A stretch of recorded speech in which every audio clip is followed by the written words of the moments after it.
పైన ప్రాజెక్టు ఇది ఇదివరకున్న మిడ్మానేరే ఇదివరకున్న ఎల్లంపల్లి అన్ని పనిచేస్తున్నాయి.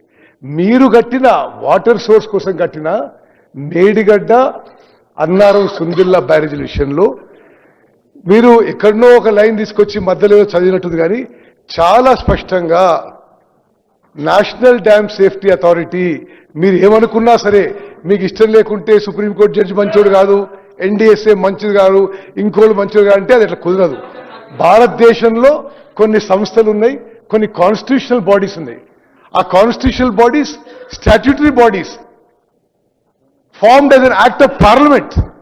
అది మీకు వ్యతిరేకంగా ఇస్తే మరి వాళ్ళ మీద వ్యక్తిగత అభాండాలేసి అసలు వాళ్ళ క్రెడిబిలిటీ తగ్గించే ప్రయత్నం, ఇది చాలా తప్పుడు విషయం. మేడిగడ్డ బ్యారేజ్ విషయంలో చాలా స్పష్టంగా మీరు ఏదైతే ఫౌండేషన్కి వాడిన సీక్ అండ్ పైల్ టెక్నాలజీ ఇది సస్పెక్ట్ ఉన్నది, ఇది అనుమానం ఉన్నది, ఇది మీరు చేయకుండా ఉండాల్సిందే. అదేవిధంగా మీరు ముందు డిపిఆర్లో ఒక ఫౌండేషన్ టెక్నాలజీ వాడతామని చెప్పి వేరే ఫౌండేషన్ టెక్నాలజీ వాడినరు. ఇది సరిగ్గా మరి నిర్మాణం చేయలేదు. ఇది ఇక్కడైతే కూరుకుపోయింది, కుంగిపోయింది. తతిమ్మ అన్ని బ్లాకులు కూడా they are suspect. You have to go through into the foundation of the whole thing. అదేవిధంగా అన్నారం సుందిల విషయంలో కూడా ఇదే టెక్నాలజీ వాడింది కాబట్టి మీరు డీటెయిల్ టెస్టింగ్ చేయండి, ఇది ఉపయోగించలేరు. ప్రస్తుతానికి నీటి నిల్వ చేయకూడదు అని చాలా స్పష్టంగా ఇచ్చిండ్రు. మీరు నీటి, if you cannot store water, what is irrigation project? What is irrigation project? You can't store water. ఇది హరీష్ రావు గారు సభని యావత్ తెలంగాణ ప్రజానీకానికి తప్పుదో పట్టించే ప్రయత్నం చేస్తున్నారు. మళ్ళీ నేను రిపీట్ చేస్తున్నా, ప్రాజెక్టు డిజైన్ చేసింది మీరే, కన్స్ట్రక్ట్ చేసింది మీరే, కూలిపోయింది మీరే టైంలోనే. మరి అంత మీ టైంలో జరిగి ఇంకెవరితో పొరపాటు అంటే ఎట్లా? కూలిపోయింది మీ టైంలోనా కదా? ఇంకోటి, మేము స్పెసిఫిక్గా ఎన్డీఎస్ని అడిగినాం, ఆ బ్యారేజెస్ లో మేము పార్షియల్ వాటర్ స్టోరేజ్ చేసి ఉపయోగించవచ్చు.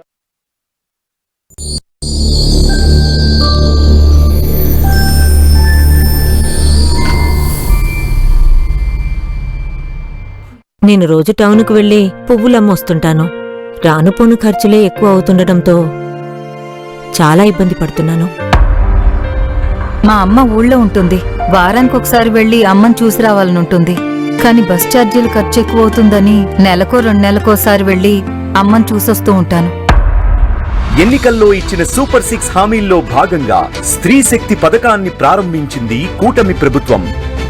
స్త్రీశక్తి పథకంతో మహిళలకిప్పుడు ఉచిత ఆర్టీసీ బస్సు ప్రయాణం ఇవ్వడంతో ఇప్పుడు వారానికి ఒకసారి అమ్మని కలుస్తున్నాను. ఎలాంటి ఖర్చులు లేకుండా రోజు టౌన్కి వెళ్ళొస్తున్నాను. నా పని నేను చేసుకోగలుగుతున్నాను. ఇప్పుడు ఆంధ్రప్రదేశ్లో మహిళలందరూ రాష్ట్ర ప్రభుత్వం లేదా కేంద్ర ప్రభుత్వం జారీ చేసిన ఏదైనా గుర్తింపు కార్డు చూపించి ఆర్టీసీ బస్సుల్లో 0 టికెట్తో ఉచితంగా ప్రయాణించవచ్చు. స్త్రీ శక్తి పథకం ద్వారా ఉచిత ఆర్టీసీ బస్సు ప్రయాణంతో ప్రతి స్త్రీ తమ కలల గమ్యాన్ని చేరాలి, శక్తిగా మారాలి. Super 6 super hit, super 6 super hit.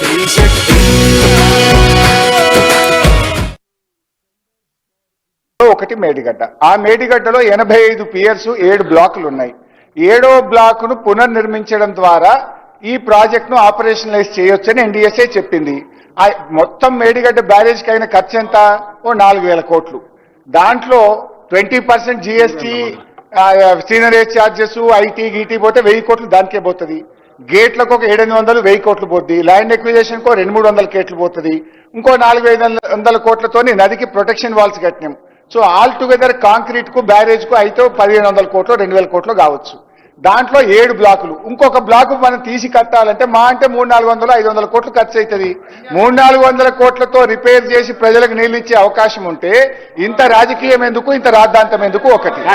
రెండవ పాయింట్ అధ్యక్ష, అసలు కాళేశ్వరం ప్రాజెక్టు బ్యూటీ ఏంటంటే వీ హ్యావ్ 3 సోర్సెస్. అన్నా ప్లీజ్ నన్ను కంప్లీట్ చేయండి ప్లీజ్. మాట్లాడతారు తప్పకుండా హరీష్ రావు గారు. గౌరవ మాజీ ఇరిగేషన్ శాఖ మంత్రి వారి హరీష్ రావు గారు ఎన్డీఎస్ఏ సంబంధించిన రిపోర్ట్ గురించి మాట్లాడినప్పుడు మా ఇరిగేషన్ శాఖ మంత్రి వర్యులు గారు అని కొంత ఎక్స్ప్లెయిన్ చేశారు. ప్రధానంగా 7వ బ్లాక్ ఏదైతే మేడిగడ్డకు సంబంధించిన 7వ బ్లాక్ ఒక్కటే కూలిపోయింది. ఆ 7వ బ్లాకు రీకన్స్ట్రక్షన్ చేసి దాన్ని మనం దాంతోపాటు మిగిలిన అన్నారం సుందిళ్ళ ప్రాజెక్టు మేడిగడ్డ ప్రాజెక్టు కూడా వాటర్ నింపొచ్చు అనేది గౌరవ మాజీ ఇరిగేషన్ శాఖ మంత్రివర్యులు చెప్తున్నారు. అయితే సరే చెప్పారు, వారు అంటున్నారు. ఇక్కడ ప్రధానంగా మీరు గమనించాల్సింది అసలు ఈ ప్రాజెక్టు ఈ 7వ పిల్లర్లో 7వ బ్లాక్లో ఏదైతే డ్యామేజ్ జరిగిందో 7వ బ్లాక్లో సపరేటు టెక్నాలజీ ఏమి వాడలేదు. ఒక్క మేడిగడ్డలోనే ఆ టెక్నాలజీ వాడలేదు. ఆ 3 బ్యారేజీలకు సంబంధించిన దాంట్లో ఒకటే టెక్నాలజీ వాడటం జరిగింది అధ్యక్ష. ప్రధానంగా ఈ డ్యాము కానీ మిగతా డ్యాములకు కానీ ప్రమాదపు అంచున ఉండటానికి కారణం ఒక్కటే. ఏదైతే ఆనాడు వ్యాప్కోస్ట్లో వాళ్ళు డిపిఆర్ తీసుకొచ్చి ఆ డిపిఆర్ని టెండర్ కాల్ఫర్ చేసినప్పుడు ఆ టెండర్ కండిషన్లో అప్ స్ట్రీము డౌన్ స్ట్రీమ్లో ఏదైతే cut off walls diaphragm walls కాంక్రీట్తో ఏవైతే వాల్స్ కట్టాలని ఉందో ఆ డయాఫ్రమ్ వాల్ని కాంక్రీట్తో కట్టని కారణంగా ఏదైతే ఐఎస్ కోడ్లో కానీ ఎక్కడా లేని ఒక సీకండ్ ఫైలు, ఈ సీకండ్ ఫైల్స్ని మేము ఏర్పాటు చేస్తాం. ఈ సీకండ్ ఫైల్ని ఏర్పాటు చేస్తే మాకు ఎమ్మటే పూర్తవుతుంది అనేది ఈనాడు ఆనాటి ఇరిగేషన్ శాఖ మంత్రివర్యులు కేవలం మామగారు చెప్పారు, అల్లుడు గారు ఇంప్లిమెంటేషన్ చేశారు. అధ్యక్ష, చాలా స్పష్టంగా ఆ 3 ఏజెన్సీలు ఏవైతే ఉన్నాయో ఎల్ఎన్టీ కానీ ఆప్కాస్ కానీ నవయుగ కానీ ఈ 3 ఏజెన్సీలకు సంబంధించిన దాంట్లో మీరు ఒరిజినల్ షెడ్యూల్లో ఉన్నదాన్ని ఒరిజినల్ స్కోప్ ఆఫ్ వర్క్ లో ఉన్న డయాఫ్రమ్ వాలు కాంక్రీట్ వాల్ని మీరు ఎందుకు తీసేసి సీకెండ్ ఫైల్ వాలుగా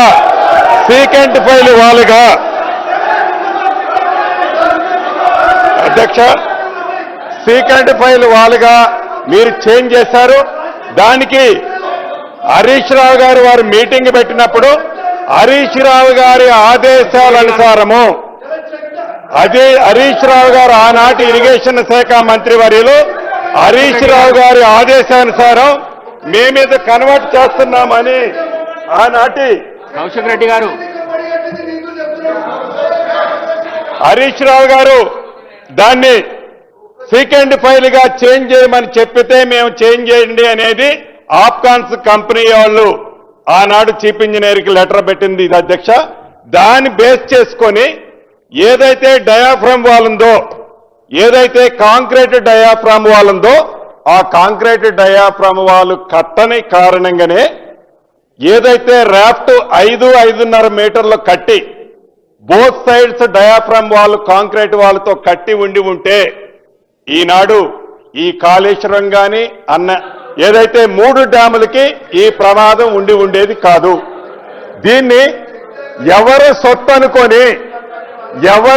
అనుకొని దీన్ని ఇలా కట్టడానికి ఎవరు ఆదేశాలు ఇచ్చారనేది కూడా ఒక్కసారి మీరు ఆలోచించాల్సిన అవసరం ఉంది అధ్యక్ష. రెండవది ఆ డయాఫ్రమ్ వాళ్ళకి సంబంధించి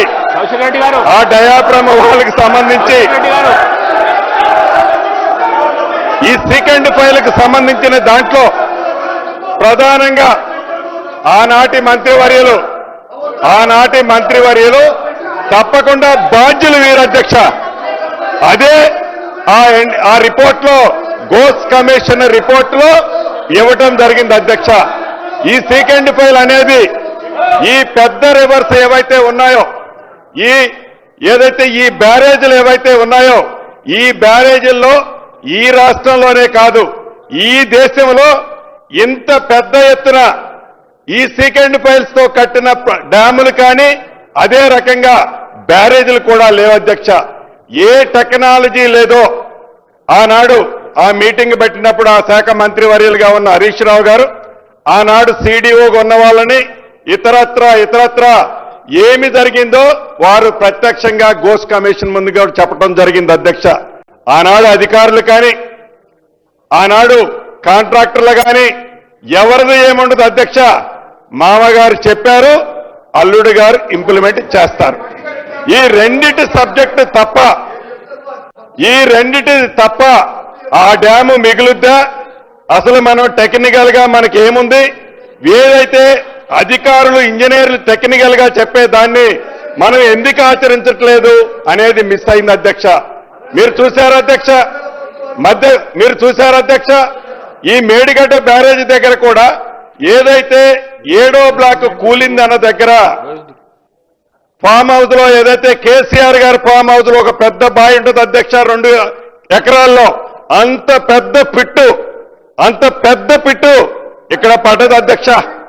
అంటే అంత పెద్దగా మొత్తం రాఫ్ట్ కిందున్న శాండ్ అంతా వాష్ అవుట్ అయి డౌన్ స్ట్రీమ్ లో వేలాది ఇసుక లారీలు డౌన్ స్ట్రీమ్ లో, అప్ స్ట్రీమ్ అంతా డౌన్ స్ట్రీమ్ కి వచ్చింది అధ్యక్ష. దాని కారణంగానే ఒక్క మేడిగడ్డలోని 7వ బ్లాక్ కాదు, ఈ 3 బ్యారేజీలకు సంబంధించిన మొత్తం ఏ టెక్నాలజీనైతే వాళ్ళు కట్టారో ఆ టెక్నాలజీ మీదనే ఎన్డీఎస్ఏ క్వశ్చన్ చేయడం జరిగింది అధ్యక్ష. దాన్ని మా ఉత్తమ్ కుమార్ రెడ్డి గారు పదే చెప్పినా దాన్ని పట్టించుకోకుండా మేము కట్టింది కరెక్ట్, ఈ 3 బ్యారేజీలే కాదు కదా, మిగతా అన్ని ఉన్నాయి కదా, దీనికి దానికి సభని తప్పు దారిలో పట్టించే కార్యక్రమాన్ని గౌరవ ఆనాటి మంత్రివర్యులు చేయటం అనేది దురదృష్టకరం, బాధాకరం. ఇప్పటికైనా ఘోష్ కమిషన్ ఇచ్చింది కానీ, ఎన్డీఎస్ఏ ఇచ్చిన రిపోర్ట్ కానీ, విజిలెన్స్ ఈ 3 కూడా సిమిలర్ గా ఉన్నాయి అధ్యక్ష. దీనికి కారణం ఒక్కటే, నిజంగా ఆనాడు తప్పు జరిగింది కాబట్టి ఏదైతే ఆ డయాఫ్రమ్ వాలు కాంక్రీట్ తో కట్టి ఉంటే ఈనాడు ఆ ప్రాజెక్టులకి ఆ ప్రమాదం వచ్చేది కాదు. ఆ డయాఫ్రమ్ వాలు కట్టిని మార్చిన దాంట్లో వారి మామగారిది, వారి అల్లుడు గారే బాధ్యులని ఈ సభ ద్వారా రాష్ట్ర ప్రజలకి, ఈ సభకి నేను తెలియజేయదలుచుకున్న అధ్యక్ష. స్పీకర్ సార్, గౌరవ మంత్రివర్యులేమో పొలిటికల్ కామెంట్స్, అల్లుడు మామ వాళ్ళు నోటికి వచ్చినట్టు మాట్లాడొచ్చు. మేము ఒక్క మాట మాట్లాడితే మా మైక్ కట్ చేస్తారు, మా గొంతు కట్ చేస్తారు, మా రికార్డుల నుంచి తొలగిస్తారు. వారేమన్నా కాళేశ్వరం గురించి మాట్లాడిందా? అన్ని అన్పార్లమెంటరీ అసందర్భమైన మాటలు మాట్లాడిండ్రు. మీ విఘ్నతకే వదిలేస్తా, మీరు ఆలోచించి తొలగిస్తే ఇట్స్ మీ విఘ్నత, సభ గౌరవం. లేదంటే కూడా we will live it to the wisdom of the people and you sir.